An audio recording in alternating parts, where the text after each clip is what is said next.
Good evening everyone. మొదటగా ఈరోజు YSR Congress party కోసము, నా కోసము పనిచేసిన ప్రతి ఒక్క కార్యకర్త, ప్రతి ఒక్క నాయకుడు, ప్రజలు అందరికీ కూడా పేరు పేరు ధన్యవాదాలు తెలియజేసుకుంటున్నాను. It's a big question. And గెలిచినటువంటి సత్యకుమార్ కూడా ధన్యవాదాలు తెలియజేసుకుంటున్నాను. కంగ్రాచులేషన్స్.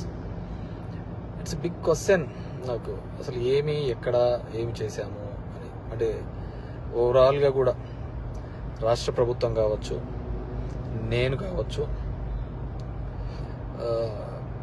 ఎప్పుడు కూడా పేదవాళ్ళకు అండగా ఉండాలా, పేదవాళ్ళకు తోడుగా ఉండాలని జగన్మోహన్ రెడ్డి గారు ఆలోచించారు. నేను అదే విధంగా ఆలోచించినాం. ఈ 5 years అయితే అసలుకు నేను ఎక్కడన్నా విజయవాడ అలాంటి ప్రాంతాలకు పోయి రాత్రి 2 గంటలకు వచ్చినా కానీ మళ్ళీ పొద్దున్నే 7 గంటలకల్లా లేచి ఇంటింటికి వెళ్ళి తిరగడం జరిగింది. వెల్ఫేర్తో పాటు డెవలప్మెంట్ చేయడం జరిగింది. అన్నీ చేసినాం. కేవలం 2 నెలల్లో వచ్చి అసలు అతను ఎవరో తెలియదు, పాడు తెలియదు. ఎక్కడైనా పోయి మామూలుగా జనరల్గా పోయి కూర్చొని నిలబడినా కానీ ఎవరు జనాలు కనుక్కోలేరు.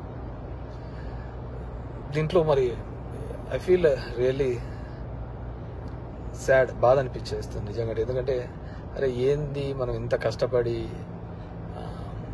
మగ్గమ్మ వాళ్ళు సూసైడ్ చేసుకుంటే ఎంటబడి భిక్షాటం చేసి డబ్బులు ఇచ్చినాము, నీళ్లు లేక అల్లాడిపోతుంటే తాగునీళ్ళు ఇచ్చినాము, రోడ్లు లేదంటే రోడ్లు ఇచ్చినాము, ఎన్ని కావాలన్నీ చేసినాము. So I feel really very bad.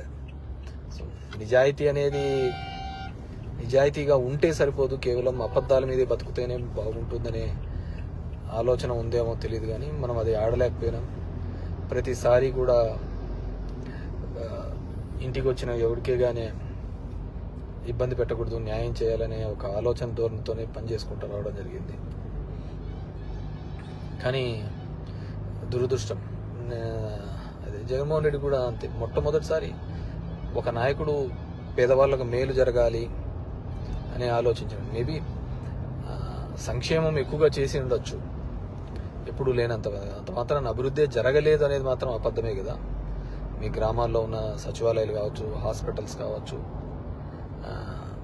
అసలు అవినీతి లేకుండా జరగడం ఏంది. ఇంతకుముందు ఏ విధంగా ఉండేది, ఇప్పుడు ఏ విధంగా ఉండేది, వాటిని కూడా చూడలేకపోవడము దురదృష్టకరమే అనుకోవాలి.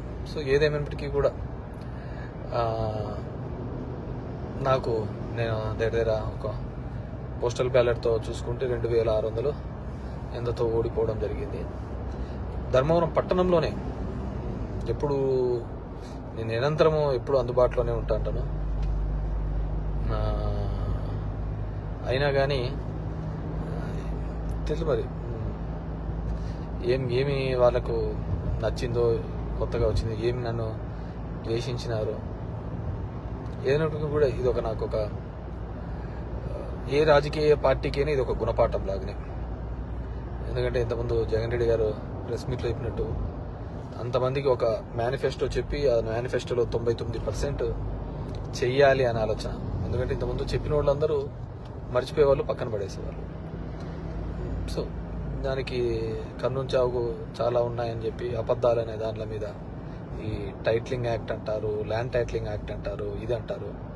అరే కొద్దిగా కామన్ సెన్స్గా ఆలోచించారు. గవర్నమెంట్ ఇచ్చిన ఇంటి పట్టాలకే రిజిస్ట్రేషన్ డాక్యుమెంట్లు ఇచ్చినాడు. గవర్నమెంట్ ఇచ్చిన ఇంటి పట్టాలకే రిజిస్ట్రేషన్ డాక్యుమెంట్ ఇచ్చినాడు. అది కూడా మాట్లాడితే ఎట్లా? గవర్నమెంట్ ల్యాండ్లకే రిజిస్ట్రేషన్ చేపించి ఒరిజినల్ పత్రాలు ఇచ్చినాడు. మీ భూములు జగన్ రెడ్డి తీసుకుంటాడంటే ఎలా నమ్మగలిగిన? అది ఒక కారణం అయ్యింటే అది ఎలా నమ్మగలిగినారో ఏమో కానీ అర్థం కావట్లే. సో చూద్దాం. ఇప్పుడు చంద్రబాబు నాయుడు తన అనుభవంతో సంపద సృష్టించాడు. ఏ రోజు సంపద సృష్టించినాడో కూడా తెలియదు. ఆయన ఇంతవరకు ఎప్పుడు సంపద సృష్టించినది, ఎప్పుడు అప్పులు పెట్టిపోయినాడే తప్ప 14 సంవత్సరాలుగా ముఖ్యమంత్రిగా ఉన్నప్పుడు సంపద ఎప్పుడు సృష్టించలేదు అనమాట. సో సంపద సృష్టిస్తాడన్నాడు. ఎప్పుడూ లేని విధంగా సచివాలయంలో 1,50,000 జాబ్స్ ఇప్పించడం జరిగింది. ఇవన్నీ కూడా ఇక్కడ క్యాలిక్యులేషన్లోకి రాలేదు. జనం దగ్గరికి సేవలు రావాలి. కరోనా లాంటి క్లిష్టమైన పరిస్థితిలో ఆ కుటుంబానికి తోడుగా ఉన్నాడు. మేబీ మనుషులంటే అలాగే ఉంటారేమో మరి తెలియదు. కానీ ఏదేమిటికి కూడా నా పార్టీ కోసము నిరంతరము కష్టపడిన వైఎస్ఆర్ కాంగ్రెస్ పార్టీ కార్యకర్తలకు, నాయకులకు, నాకు ఓటు వేసి నా ప్రజలకు అందరికీ కూడా పేరు పేరున ధన్యవాదాలు. మా నాయకులకి, కార్యకర్తలకు కూడా ఒకటే చెప్పదలుచుకున్నాను.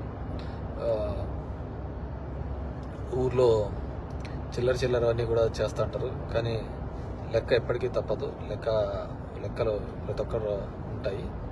కాబట్టి అందరూ కూడా సమన్వయంతో ఉండండి. మనం ఎవరికే కానీ చెడుపు చేసినది లేదు, ఇది లేదు. మన గడప శత్రువు తొక్కినా ఆ శత్రువుకు మంచి చేసేది తప్ప చెడు చేయలేదు అనమాట. సరే, కొన్ని అనివార్య కారణాల వల్ల మనం ఓడిపోయి ఉండొచ్చు.